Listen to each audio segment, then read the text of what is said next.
Salve, salve devoto! Eu estou ao vivo para falar de galo com você, então deixa o like, se inscreva e ative o sininho de notificação. Eu quero te lembrar que este vídeo aqui é um oferecimento dela, da Bot Internet. Gente, se você está precisando de uma internet com qualidade aí na sua casa, você vai buscar a Bot Internet, sabe por quê? Porque a Bot Internet entrega tudo que você precisa em qualidade de Wi-Fi, em qualidade de internet. O link está na descrição, então não joga fora essa oportunidade. Precisa de uma internet de qualidade? Só tem um lugar, é aqui comigo na Bot Internet. Folhas! Aqui tem tudo que você precisa em papelaria e também para o seu bordado aí da sua camisa ou do seu boné. Tá vendo aqui, ó? Olha lá. Boné bordado pelas folhas. Olha, essa blusa é Adidas, gente. Essa blusa aqui é da Adidas. Eu mandei bordar canal do Rap Show lá. Olha como é que ficou legal. Lá na Folhas Bordado você faz a quantidade que você quiser. Eu fiz 3 bonés e 3 blusas. Por quê? Porque era o que eu precisava. E você aí no seu negócio pode fazer a mesma coisa. Link na descrição. A Desembola, nós desembolamos para você parcelando de 12 a 18 vezes o crédito que você tanto precisa. O link está na descrição. E detalhe importante, aonde você estiver no Brasil, nós emprestamos para você, isso mesmo, aonde você estiver, o crédito cai na hora. E tudo que você precisa é um cartão de crédito com limite. Matê, a bebida do carnaval do Brasil. Você vai encontrar nos melhores supermercados, é uma bebida absolutamente deliciosa, tá? E ó, essa bebida foi um sucesso tremendo no Carnaval de Belo Horizonte. Não vai perder essa oportunidade, bora de Matê. Instituto Céspedes Calvície tem solução, gente, a solução é transplante capilar. Meu amigo, primeira consulta é gratuita. E se você fechar com a gente, você vai ter 13% de desconto. Olhem essas fotos e olha aqui. Olha aqui, a diferença é brutal. Não seja mais calvo, largue a calvície de lado e faça o seu transplante capilar no melhor Instituto Capilar de Minas Gerais, que é o Instituto Céspedes. Bora falar de galo, bora começar a nossa resenha e bora falar de Lianco. Rap Show, quero saber da volta do Lianco e todos os detalhes, porque toda hora é uma notícia diferente. Gente, vamos falar das notícias oficiais depois das de bastidores. Primeiro, a lesão do Lianco foi muito grave, não houve situação para que o Atlético pudesse fazer... que a gente brinca, né, de brinca não, né, do que a gente fala, que é o tratamento conservador, que é gelo, fisioterapia, é anti-inflamatório, aquela coisa toda. Não houve espaço para isso. E aí, mediante isso, o Atlético se viu obrigado a fazer, né, a cirurgia. E o jogador ficou de fora, inclusive, na minha opinião, perdeu vaga na seleção, senão ele estaria na seleção, ele estaria na Copa do Mundo, né, ele ficou muito triste, muito chateado, aquela coisa toda. E aí, cara, o Lianco, ele teve uma recuperação muito acima da média. Por quê? E eu vou explicar pra vocês. Na teoria, quando você avalia os manuais, é o que eu perguntei para um ortopedista e ele me falou que acompanha aqui a gente no canal, né? Ortopedista dos maiores hospitais de Belo Horizonte. E aí ele disse assim, nos manuais era para ele voltar depois da Copa do Mundo. E se fosse uma pessoa normal, ainda demorar mais, que a fisioterapia, o cara ia para poder fazer as coisas todas e tal. Mas como é um atleta de alto nível, com uma medicina avançadíssima e terapias muito mais intensivas, porque o Lianco não precisa trabalhar, né, gente? Igual esse ortopedista falou para mim, cara, o Lianco, ele vive para fazer trabalhos fisioterapêuticos. Ele fica tranquilo, ele descansa o tempo necessário, ele não precisa fazer nada, enquanto o cidadão comum tem que andar, tem que dirigir, tem que fazer isso. Então a recuperação ela é muito mais complexa do cidadão comum do que de um atleta. Então o Lianco, ele tá atravessando tudo. O atleta, nos manuais, seria isso. Mas para jogador de futebol, seria ali para maio, junho. Né? Mas o problema é que ali vai ter Copa do Mundo, então pegaria o final de maio ali para voltar. Mas o homem tá tão bruto, o homem tá acelerando tanto, que dizem que no meio de março, uma pessoa que eu conversei do Atlético, Lianco já pode estar à disposição, tá? Eu, particularmente, assim, não é uma questão de experiência médica, que eu não sou médico, é uma questão de, como sempre acontece no Atlético, repare se eu estou errado, sempre que um cara tem uma lesão mais grave assim, o atleta, ele demora a voltar mais ou menos, não sei se vocês me acompanham nisso, mais ou menos ele volta ali, ele fica um mês, o atleta foi liberado para trabalhos na academia, o Atlético solta. Aí ele fica um mês ali de academia. E depois desse um mês, trabalhos em campo. Normalmente quando você escuta assim, foi liberado para trabalhos em campo, aí o cara demora uns 15 dias. Se você calcular que hoje é dia 18, né, até agora não houve aí trabalhos leves no campo, Ainda mais quando eles colocam leves, aí aquele cara que só vai correr de tênis, aquela coisa de tênis, sem chuteira e tal. Cara, eu acredito que o Liam só volte em abril, tá? Mas a pessoa me diz que há uma possibilidade dele voltar em março. Bom, meio de março. Vamos esperar as cenas dos próximos capítulos, ver o que acontece, mas... Lianco, nós estamos com você e doidos com o seu retorno. Bora falar da opinião do Bruno Garcês sobre esse novo atleta que tá chegando ao Galo. E muita gente fica sempre criticando, né, esse menino que tá chegando, aquela coisa toda, o Tomás Pérez, né, críticas assim completamente fora de órbita. Vamos lá, gente, eu não queria essa contratação? Não é que eu não queria, tá? Eu vou deixar isso muito claro. Eu sou um cara que sou fã de jogadores que podem explodir, jogador repatriado, você vai lá e busca um Ala, você busca um Paulinho, você busca um Arana e os caras dão certo, e que o Atlético sabe fazer isso. O Atlético consegue fazer isso muito bem, repatriar alguns jogadores e dar certo. Claro que em outras oportunidades vai falhar também.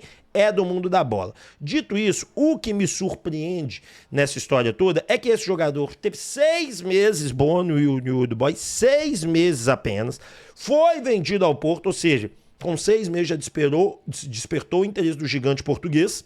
E aí no Porto jogou como reserva, entrava em alguns jogos, tinha uma minutagem baixa, mas vinha tendo minutagem, até que chegou o novo técnico e escanteou o menino pro Porto B. Então assim, é um garoto que não deu pra ver. Eu queria um cara pronto, um Torreira, até um Galarza que tá mais pronto do que ele, mas também seria uma aposta, mas tá mais pronto que esse menino. Bom, dito isso, vamos ouvir o especialista Bruno Garcês, a opinião concreta pra gente poder sempre falar desse atleta aqui. É o jogador mais promissor do futebol chileno, né? Ele e o Cepeda, né? Os jogadores, para mim, são os melhores que tem lá no futebol chileno. E o Assad tem mostrado essa qualidade. E aí ele cresceu durante a temporada. Eu até falava... Acho que em 6 jogos na Sul-Americana. Áudio errado, gente, foi mal. Porque o áudio errado aqui é este áudio aqui. Vocês perdoem papai, viu? Papai errou. Agora vai o certo. Então, sim, não. Tomás Pérez é da escola do News Old Boys, né, cara? Eu sou fã da escola do News Old Boys porque os leprosos, eles têm uma técnica, assim, maior para jogar. Os fundamentos, eles são muito bem treinados ali da escola, né, das categorias de base deles, né? Eu sou muito fã. Então, sempre gosto de acompanhar os jogadores que surgem ali da base do Vélez, do News Old Boys. Eu gosto bastante. E o Tomás Pérez não foi diferente, né? Tipo, ele tá um pouco mais fresquinho na minha cabeça, eu consigo lembrar aqui agora. Ele não era utilizado, ele começou a se profissionalizar acho que em 2024, se não me engano. Aí Sebastião Mendes não usava muito ele, né? Aí o News Old Boys não estava jogando bem, né? Tinha inconsistência na parte defensiva, na parte ofensiva também não criava nada. Aí chegou o Ricardo Lunari. O Lunari deu muita oportunidade para ele, né? Um cara já trabalhou muito tempo no clube, já foi jogador do News Old Boys, foi campeão lá, era argentino, foi vice da Libertadores e tal. Lunari começou a dar oportunidade para os meninos da base, né? E o Tomás Pérez era um deles. E aí começou a ganhar cancha, minutagem, começou a se encaixar. Ele jogava muito ali, e algumas vezes eu vi o Lunari utilizando ele como primeiro volante, mas pouco. Sempre tinha um outro volante do lado, ou jogando num 4-2-3-1 ou num 4-4-2. Né? Usou um 4-1, 4-1 pouquíssimas vezes. Né? E aí tinha o Rodrigo Fernandes também, aquele uruguai que jogou no Santos, muito bom marcador. Quando jogava o Rodrigo Fernandes, ele ficava mais atrás, e aí o Tomás Pérez surgia como segundo volante, como um jogador como 8, né? Um volante misto. Então... Foi que destacou. Por quê? O que destacava no Tomás Pérez? Para mim, ele é um volante completo, tá? Boa marcação, boa antecipação, boa nessa marcação individual, né? Ele persegue muito bem o seu jogador, né? E tem bons passes, bons lançamentos. Dificilmente ele errava um passe, dificilmente se equivocava. Só que a gente via que ele tinha potencial. Ele estava cru ainda, ele já começou a se profissionalizar há pouco tempo. E por isso que eu estava chamando atenção. Eu ia colocar nos meus vídeos de apostas, né? Mas ele foi vendido no final. Eu estava entre os volantes que eu ia colocar, né, para a gente ficar monitorando, para a gente ficar observando, porque tinha feito 6 meses bons. Apesar do News Old Boys ter essa zona toda que foi em 2024, ainda no final ainda pegou o Mariano Sosso como técnico, treinou poucos jogos, né? Já criou confusão com o Mato Milovic e tudo mais. Mas assim, nessa confusão que foi o Nilson, o Tomás Pérez foi uma das boas revelações dessa temporada do Nilson. E ele já foi vendido, né? Então, quando eu ia falar dele, ele acabou sendo vendido. Mas é um jogador interessantíssimo, tinha muito potencial. Então o que eu posso falar é que na parte do News Old Boys, os poucos meses que ele esteve lá, que eu vi, ele foi muito bem. E eu vi muito potencial. Só que no Porto, eu já não posso falar porque eu não acompanhei ele lá, tá bom? Grande abraço a todos vocês aí. Tá aí a opinião do nosso amigo Bruno Garcês, eu acho que ele esclarece de forma bem clara. Gente, é uma aposta, nós vamos ter que ter bastante paciência, entender que esse jogador ele não chega com nenhum tipo de titularidade, ele não chega com nenhum aval de treinador nenhum, é uma aposta do Siga, é uma aposta do Atlético, é um time que o Atlético olhou e falou, cara, vou trazer, acho que pode dar certo. É isso, vamos apostar no garoto, vamos confiar, quem sabe ele vira aí e dá grandes alegrias toda hora eu, né? A esse escudo aqui da massa atleticana. Galera, bora falar desse jovem treinador chamado Renato Gaúcho, Renato Bortoluppi. Muitos aí criticam muito o trabalho do Renato Gaúcho, colocam o Renato Gaúcho fora. Ele está sendo vetado, cara. Olha, eu conversei com uma pessoa do Atlético, o nome do Renato Gaúcho, ele ainda não é pensado. Mas eu não duvido nada que o Renato Gaúcho possa vir a ser o nome no Atlético. Eu vou explicar para vocês o porquê. E peço a compreensão do meu raciocínio, talvez vocês discordem dele, tudo bem, mas vamos lá. Cara, a parada é o seguinte, Renato Gaúcho. Renato Gaúcho é um cara que ele foi campeão pelo Grêmio, ele já foi vice-campeão brasileiro em algumas oportunidades, foi campeão de Copa do Brasil por 2 vezes, campeão de Libertadores, vice-campeão do mundo. É um cara que ele conseguiu grandes coisas na carreira como treinador e como atleta também. Foi campeão do mundo pelo Grêmio, foi campeão de Libertadores pelo Grêmio como principal jogador, foi campeão brasileiro. É um cara que tem bagagem. Ele é um cara que quando o Hulk vai falar com ele, o Hulk respeita a história do Renato Gaúcho, que a história do Renato Gaúcho é gigantesca. Né, é de grandes títulos. Como treinador também tem bagagem, como ganhou grandes títulos. Qual que é o grande lance do Renato Gaúcho? O Wagner lá no HG Play estava nos contando que o Renato Gaúcho, ele não tem... Como é que eu posso dizer? É bom tático, ele é fraco no tático, ele não consegue entregar aquilo que é necessário. E aí é colocado toda essa situação pra ele, né? Ó, esse cara não é bom no tático, esse cara é ruim, esse cara não manda bem, é complicado, não deveria ser o técnico, não deveria ser o cara, não deveria ser esse atleta. E é colocado dessa maneira, né? É colocado assim. Ele não vai conseguir taticamente fazer o time fluir, taticamente ele não vai conseguir fazer os jogadores jogar, taticamente ele não vai dar conta do recado. Bom, dito isso, de vestiário, ele diz que é de vestiário, que eu falo assim, lidar com o jogador é um monstro, ele faz o jogador que tá jogando pouco, jogar muito. E a gente sabe que o Renato Gaúcho tem hoje um cara com ele, que é um suplente técnico, que, cara, o cara é um auxiliar dele que manda bem no tático. A imprensa gaúcha toda elogia esse cara, dizendo que ele era o organizador tático do Renato Gaúcho nos tempos bons. Renato Gaúcho tem muito tempo que ele não faz a coisa virar, tem muito tempo que ele não consegue fazer o Atlético, o Grêmio jogar em alto nível. Na época do Flamengo, ele queimou a boca feio pra cacete, né? Tirou uma onda, falou isso, falou aquilo, e aí depois, ó, afundou. Enfim, o Renato Gaúcho, ele seria um ótimo gerente de futebol. Técnico eu não sei. Agora, você seria contra? Cara, se ele traz esse organizador tático e ele tem a manha nesse vestiário, a gente precisa dele. Jogador de vestiário é o que falta ao Atlético. Técnico de vestiário talvez seja o que anda faltando ao Atlético. Os últimos técnicos do Atlético não eram bons de vestiário, não eram um cara que dominavam os jogadores. E talvez falte isso ao Atlético, mas tem essa questão da pendência técnica, né? Então assim, cara, eu não duvido nada que o Atlético possa falhar nos portugueses, até porque eu já pesquisei. Português desempregado de altíssimo nível não tem. Tem alguns que são impossíveis, que são treinadores de grandes times da Europa, estão desempregados momentaneamente e jamais vão topar um acordo ou um trabalho de vir aqui pro Atlético num momento assim onde o Atlético não possa investir alto, tá certo? Pelo menos essa é a minha opinião. O que você pensa sobre o assunto? Comenta aqui, bora pro próximo tema. Gustavo Costa, conhece? Não? Então eu vou te apresentar ele, meu amigo. Técnico que habla, né? Tá aqui, Gustavo Costa do Racing foi oferecido ao Atlético. A primeira informação é essa. Quem é o Gustavo Costas? Vamos lá, 62 anos, de Buenos Aires, argentino, licença UEFA Pro. Fica normalmente 1 ano e 3 e 4 meses nos times. Gosta do esquema 4-3-3 ofensivos, ou seja, 2 pontas e o centroavante, com 2 volantes e um armador. Tá no Racing desde 1 de 2004 e tem contrato até 31 de 12 de 2028. Títulos.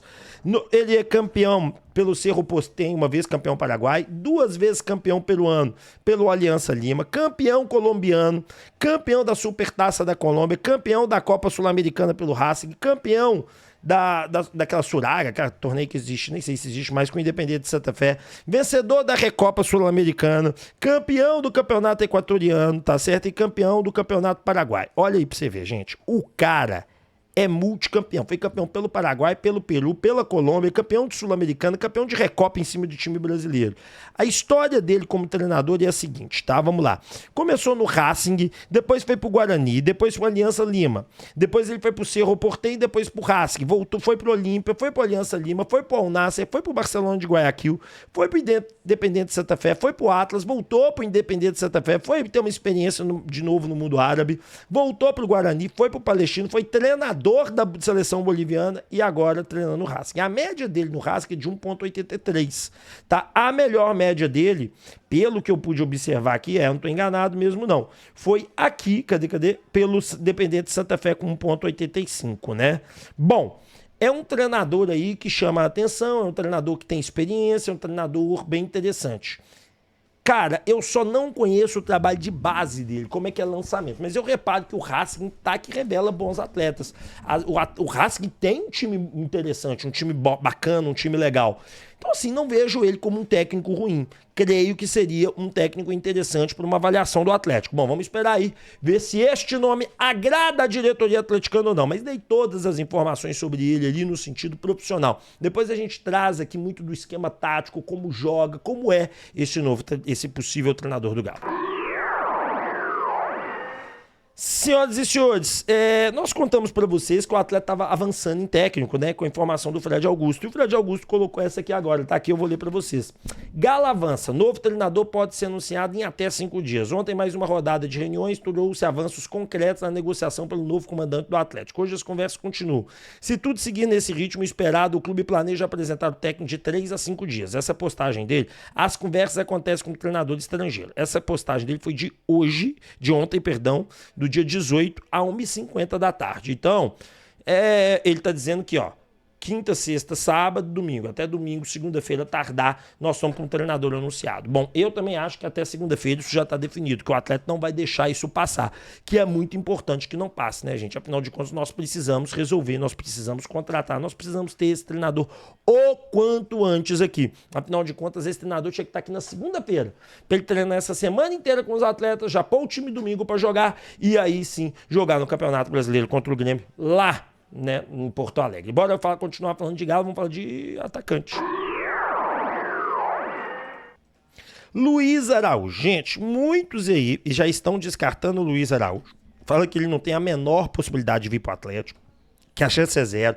E eu vou te dar um histórico disso. Há mais de 30 dias o Atlético negocia com esse atleta. O staff do São Paulo e o São Paulo já tinham conversado com ele avançado na negociação. E tudo indicava que ele seria o jogador do Galo. Até aí tudo bem? Até aí tudo bem. O que aconteceu depois da saída do Sampaoli do Atlético, né? As negociações esfriaram? Não, não foi isso. É que o Flamengo pediu tempo para contratar um substituto. Mas lá no Rio de Janeiro, direto tá saindo a notícia do presidente do Flamengo dizendo o seguinte: ele não negocia, ele não quer, ele não vai fazer negócio, com ele não tem conversa. Cara, primeira coisa, não sei se vocês viram essa informação que o Flamengo tentou o Igor Jesus. Só que o Norwich Forte só negocia ele se for rebaixado. Onde que o Igor Jesus joga? Pelo lado direito. Onde o Luiz Araújo joga? Pelo lado direito. Lá daquele lado direito você tem o Plata, você tem outros jogadores. O Luiz Araújo, se você olhar os últimos jogos, ele não vem sendo titular, ele vem entrando nas partidas. Ou seja, ele sabe que ele é reserva, ele sabe que o Flamengo está no busca de um outro jogador e ele sabe que ele vai ser colocado meio que de lado. Então o que está acontecendo nesse momento é o seguinte: o Luiz Araújo quer sair. O Luiz Araújo quer ter uma equipe, quer ter um novo time justamente para que ele seja titular. E no Atlético ele seria titular absoluto, ele jogaria. Então o que está acontecendo neste momento é isso. O Luiz Araújo quer ser negociado. E o Igor Jesus está aí, ó. Só que o Igor Jesus não deu certo, então isso mostra o quê? Que os caras estão tentando uma contratação para agora. Se eles estão tentando uma contratação para agora, senhoras e senhores, é porque eles querem eles vão acabar dando nenhum. Por isso que aquela primeira informação lá, eu credencio ela como mais-valia. E o Galo quer esse atleta. Eles podem até negar, porque depois podem falhar na negociação, mas que eles querem, eles querem. Vamos falar agora de Coutinho, senhoras e senhores. O Coutinho está de saída do Vasco. Ele fez um desabafo gigantesco que foi assim, ó. Eu pensei muito antes de escrever aqui, pensei mesmo, mas pelo respeito, pelo carinho, pelo amor que tenho por vocês e por esse clube, senti que precisava vir aqui falar de coração aberto.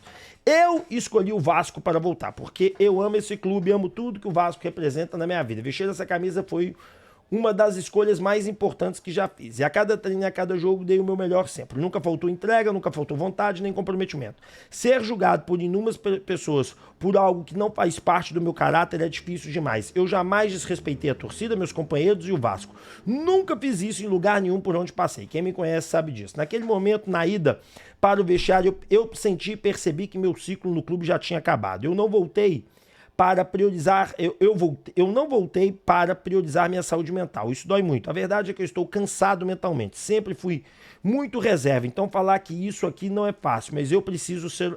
A verdade é que eu estou muito cansado mentalmente. Sempre fui muito reserva.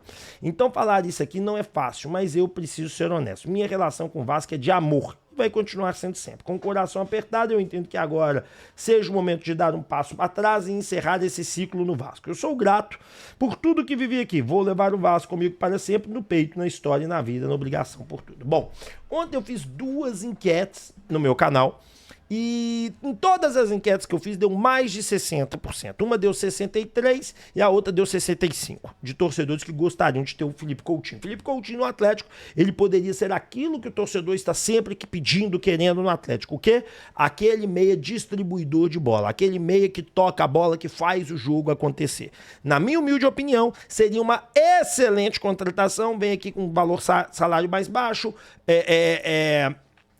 salário fixo, mais metas, mais jogo de partida e brilharia. O Atlético necessita de uma outra estrela para dividir a responsabilidade com o Hulk. Obviamente, um Felipe Coutinho no Atlético, o Atlético teria que se organizar muito defensivamente, que o Felipe Coutinho, Hulk e Dudu não vão voltar nunca.